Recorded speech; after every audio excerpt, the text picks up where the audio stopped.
Hi y'all, it's Kimberly here. Thank you for coming to my channel. Thank you for new subscribers. This video is going to be about Ruby Franke and JODI HILDEBRANDT and their sentencing. The video before, I started out thinking it was going to be about them, but I had some personal things that happened and I went into a long explanation of some things that happened, and I think I made some comments about the border wall video too. But this video is going to be about Ruby Franke and JODI HILDEBRANDT sentencing, so I'm going to go ahead and start on that. If you don't know who Ruby Franke is, she was the YouTuber that had a channel called 8 Passengers in a Bus, and she made a lot of parenting videos, the way that her and her husband Kevin Franke, the way that they were raising their kids. They were quite strict and they did a lot of weird punishments, and she was criticized a lot. There was a lot of reaction videos, and that's how I kind of came upon them, was seeing other people's reaction videos to the way that she was raising her kids. And she had some weird ideas that she was very controlling and very micromanaging their lives, the children's lives like that. And she used food as a privilege or as a way to discipline her kids, you know, and that's completely wrong.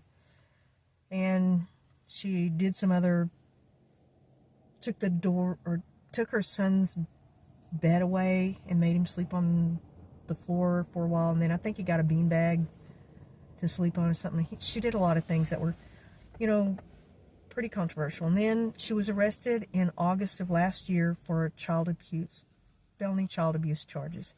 Her and this woman that she stated in her sentencing video that she was not employed by ConneXions. She was not paid by them, so she was not in business with them or something to that respect. So that was something new that, you know, I think everybody thought that she was obviously making money or being paid from them, but she said she wasn't in the sentencing video. And she tried to distance herself from JODI HILDEBRANDT. Clearly, she's been doing that for the past couple months, I think, or month. For a while, she's been doing that, trying to push herself away into a different light than what JODI HILDEBRANDT is in her little space over there. And kind of like making JODI out to be the mastermind is what she's trying to do. And it's a defense tactic that she was using for her legal troubles. And she made a video, the video that I saw of her sentencing. She gave a speech to the judge, and I'm going to play the devil's advocate and say something that, an unpopular opinion, I guess, apparently, because almost every comment that I've seen talking about this sentencing video and the speech that Ruby gave to the judge, a lot of people have no mercy for her and are very harsh, are being very harsh, making a lot of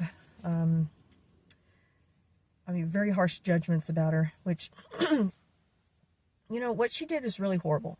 I'm going to say that the crime she committed was absolutely horrible. And I think she was trying to distance herself from JODI HILDEBRANDT. She said that she was not employed by ConneXions. She didn't get a paycheck from them, and that she was not business partners with JODI HILDEBRANDT. So she was trying to create some distance from her and JODI, because I think she was working out in her defense that JODI was the mastermind, and I'll talk about that because it relates to some stuff that she said to the judge. And in this little speech that she gave to the judge, she, you know, honestly, I think she cried a lot throughout almost the whole speech.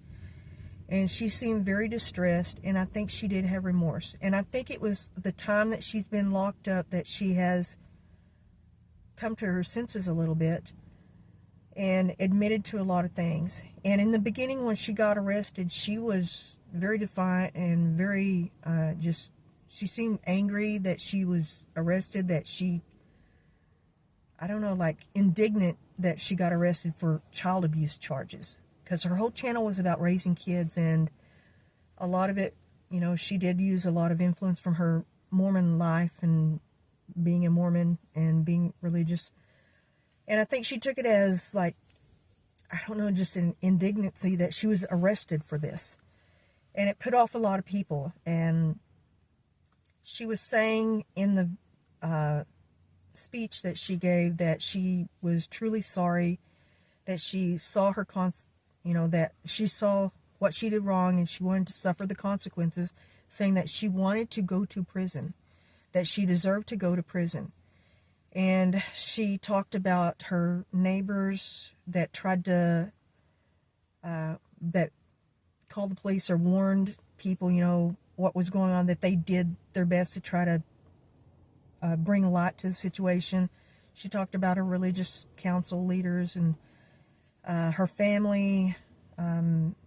She mentioned just the whole spectrum of people around her or that were involved in her life. And she apologized, and she made a lot of admissions to guilt, and that saying that she did harm her children, that she did this, she did that. She, you know, she completely admitted to everything. And she said she wanted to go to prison, and a lot of that, I think, was to absolve herself, that she felt, I think in a religious sense, to get back to her religious roots, to absolve herself and make herself pay for the consequence, to cleanse herself. And I truly believe that she was very remorseful. A lot of people just can't see past that because of the abuse and the horrible, I mean, it was really horrible what she did to these kids. They were restrained with duct tape to the point where it made injuries on the wrists that they had to go, wrists and ankles, they had to go to the hospital to be treated for. She admitted to kicking her son with boots while she was wearing boots, and that, if she really did it hard or full force, you know, that's a very painful thing to do to somebody. And she admitted to the not feeding them, not, you know, using all kinds of tactics. She admitted to a lot of things. I can't remember all off the top of my head. I mean, she had about a 10 or 15 minute little speech that she gave, which was fairly long. A lot of defendants, they just say a few words and be done with it.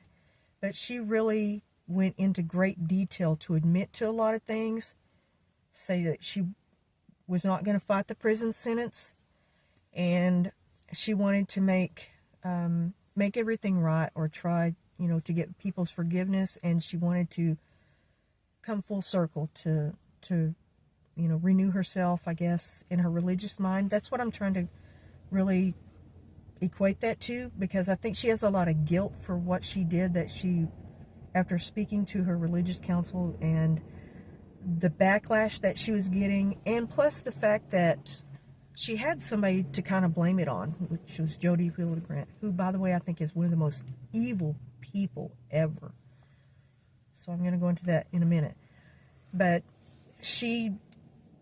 Ruby Franke, she really talked about a lot, talked about everything, just, I mean, she just really admitted to everything. And a lot of people, they say, you know, even though she gave this speech, you know, she still deserves, well, yes, she deserves prison time, yes. But one thing about defendants that get caught, they hardly ever confess, they hardly ever admit to what they do, they usually don't detail their actions, they fight it all the way. And that's kind of what JODI HILDEBRANDT did, until I think she got kind of backed into a corner when Ruby flipped on her so fast. And it really only took a few months for this to happen, because Ruby was arrested. She was really defiant, and she had this angry look on her face when she was at her arrest hearing, or when she was first arrested and she had to go before the judge. She looked really angry and upset. She had a really ugly look on her face, and just like her brow was all scrunched up. Like, she was so indignant that she got arrested. Like, how dare you arrest me for, you know, I'm a family vlogger, and I take care of my kids, and I'm religious and all this. That's what I thought was going through her mind. Like, she just, And she told this horrible story about one of her kids, try not watching the word police here on YouTube, violating some of the younger children in the neighborhood. She really did a number on him, saying some horrible accusations, which she didn't talk about in her speech. So I think that was all lies. I think she just completely made that up. And she was sentenced to 1 to 15 years for each of the 4 counts of child abuse that she got, which I was expecting the judge to hand out a number for either the whole total of all 4 convictions, or either 5 years for the first, or 2 years for 1, 3, I don't know. That's what I was expecting, so I really don't know. So now she could get up, or she could actually serve at least 4 years to possibly 30 years. I think there was something, some legal thing that was preventing it from being, that reduced it from 60 years to possibly 30 years. So it's actually, they're talking about between 4 and 30 years for her. And I don't know if that's going to be explained later when she's serving her sentence, after one sentence is served, because she's serving them consecutively. So she'll be serving the first one, and after those years have passed for that first conviction, the second conviction would be when she starts serving that one, then the third on top of that one. I mean, after she has served, they're all consecutive. So she has to serve one out in order to start serving on the next one. She's not going to be serving them all at the same time. And this is something that was in her plea deal that she agreed to and didn't fight it. And she, I really don't know the numbers. I wanted numbers. I wanted absolute numbers, but somehow I don't know how that works. But as soon as I can find out how that works, or if they make a video saying, I just don't know if it's going to be done according to one sentence after the other, which it could be if she's going to be given some kind of parole or probation options, I don't know, at the end of a sentence. Who knows? I mean, this is a long time coming, and I don't really know how it's going to work out. But to me, I really felt she was really remorseful, and I know she was very upset about Kevin, that she called him the love of her life, and he also seemed to be upset. He was crying in the courtroom. Only Sherry and Chad, which are her 2 oldest kids, and her husband were in there, and they were sitting on the prosecution side. They weren't sitting behind her. Ruby's family was sitting behind, I believe they were sitting behind on her side. That's what I kind of remember in my mind. They were the first time. Actually, I didn't pay attention to that, but I kind of think they were. I may have to look at the video again just to check that out. But she was very, very, very, very upset when she was talking about Kevin. And that they had been together for over 23 years, or married, I guess, for 23 years, but the pre-dating, before marriage. So they've known each other for a long, long time, probably half their life, you know. And they got married, you know, pretty young. So that's the person that she spent probably most of her time with all of her life. You know, you do spend time with your family when you're younger, but when you get married, at that point, you're with that person for a long time. And, or, I mean, day in and day out. And they were raising children together, and he seemed very distraught about it, but he did file for divorce. And I just wonder what's going to happen with that. Is he going to go on with that divorce? Or, I don't know if he was expecting her to be still defiant and still in a state of denial that she has done anything wrong. So I don't know how this sways him, if it has changed his mind, if he knows that she's being sincere, or I just wonder what's going to come out of that, or if he's going to continue on with the divorce. Because I don't know, he could decide not to file divorce, and he could be making prison visits for the next 4 to 30 years. I don't know if he's going to go on his life, go on a different path, meet somebody else, have kids with them. Who knows what's going to happen. But Sherry and Chad have reconnected, and they've posted some videos about them being best friends again, and just things have kind of pushed the kids together again. I don't know about the younger kids. They are minors, and I really don't like to put any videos with them on. I just, I feel really bad for these kids. They've been through just the most horrible thing, to be abused by your parent, then to be taken away, and now your mother's going to prison. That's so super traumatic for kids.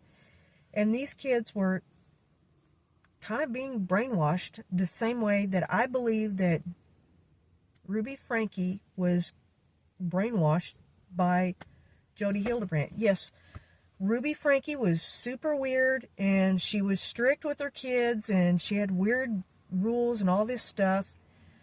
And her way of raising kids was, to me, a little bit off. But I've met a lot of parents that were kind of like that. But I think the real abuse started when she met JODI HILDEBRANDT, because restraining your kids with duct tape, pouring hot sauce and stuff into their wounds, making them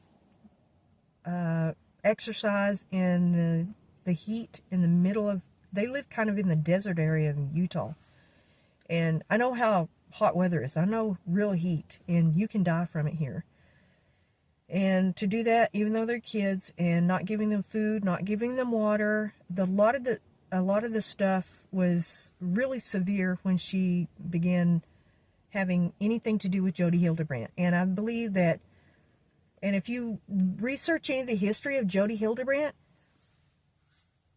she has had lawsuits. She's had her license, her counseling license taken away before, and she's been through a lot of other stuff because of the weird stuff that she's done with these counseling sessions.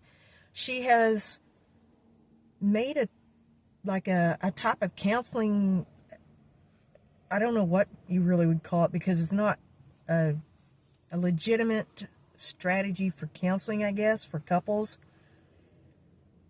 When you're trying to get them back together and get them to mend their relationship, instead she tells the man that he has to move away, not have contact with the kids or the wife, and she's done that to several couples, and she's already been sued.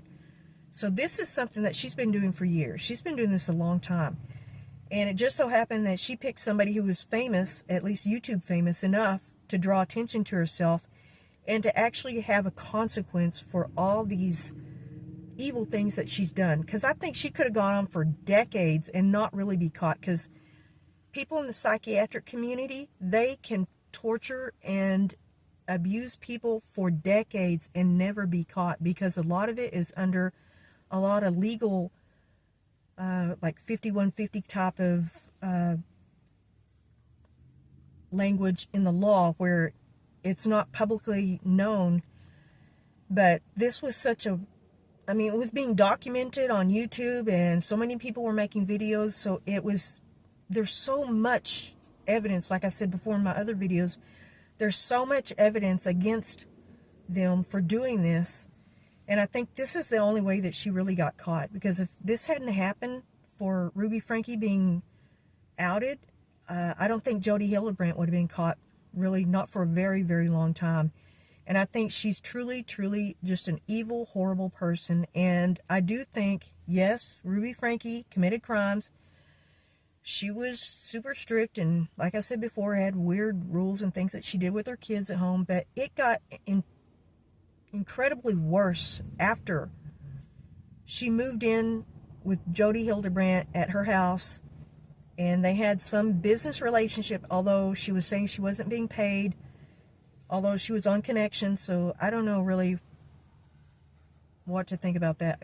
The only thing I can think is she didn't want to get paid because, or ConneXions didn't want to pay her because she might not have had enough type of certification or something. And also maybe she didn't want to get paid because she probably still was sitting on a little bit of money from the YouTube channel. And she might have wanted to be branching out on her own, so she might have wanted to have separate business interest.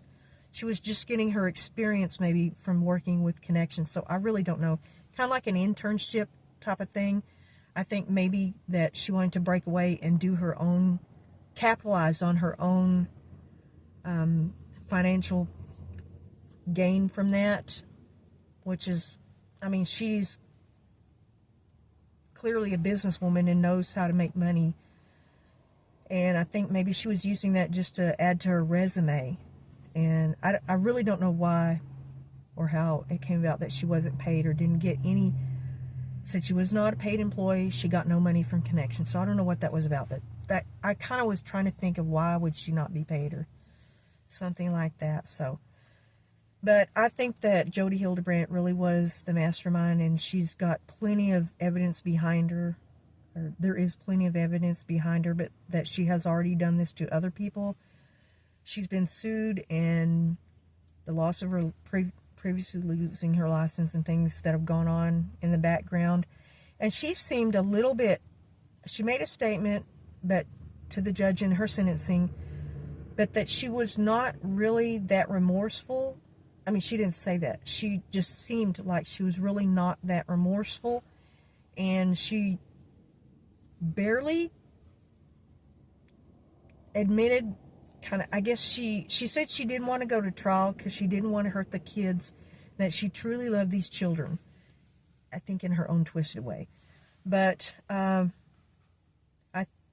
I just truly believe that she did, you know, mess with Ruby's mind incredibly. She found a very malleable mind to mess with, and that Ruby Franke was already kind of on her own weird little path, again, with the way she treated her children, how strict she was, micromanaging every little thing in their life.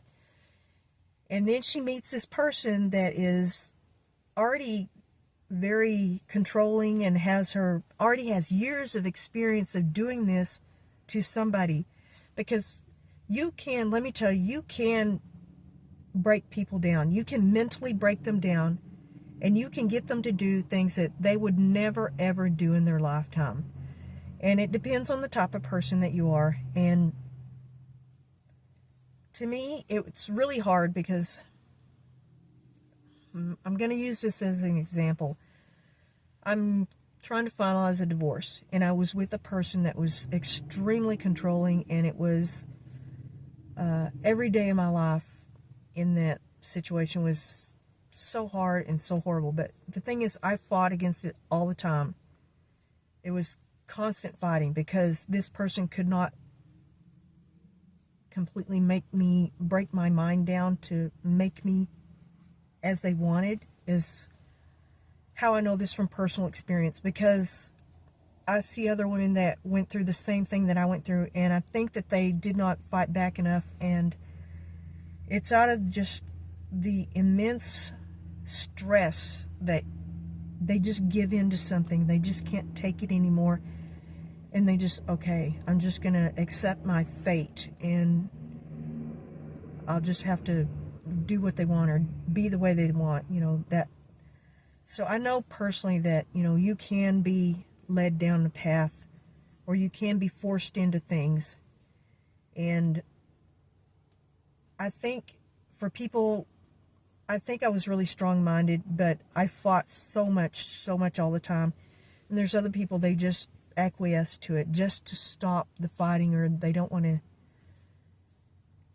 It seems like a weird analogy, but for anybody who's been in a situation like that and having to fight your way out of it, you know, I could have succumbed and spent decades going through all kinds of stuff with this person, and just not fighting it and just accepting it. I could have went decades like that with my life, but I didn't. I had to get out. I had to fight every day of my life. And it was, I think you find people like that that will give in to a situation and just accept it. And then there's other people, it's very hard to control them mentally, as in, I said, brainwashing.